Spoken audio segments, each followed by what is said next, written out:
দেখুন কীভাবে জীবনের ঝুঁকি নিয়ে যাত্রী করে একদম ট্রেনের সামনে করে বসে আছে। দেখুন মানে কতটা জীবনের ঝুঁকি নিয়ে এরা এভাবে এক স্থান থেকে অন্য স্থানে যাওয়া আসা করে।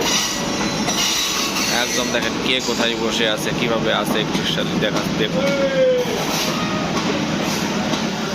এবং দেখেন দেখেন রানিং ট্রেন থেকে অনেকে নেমে যাচ্ছে, ট্রেন থামানোর সময় দিচ্ছে না।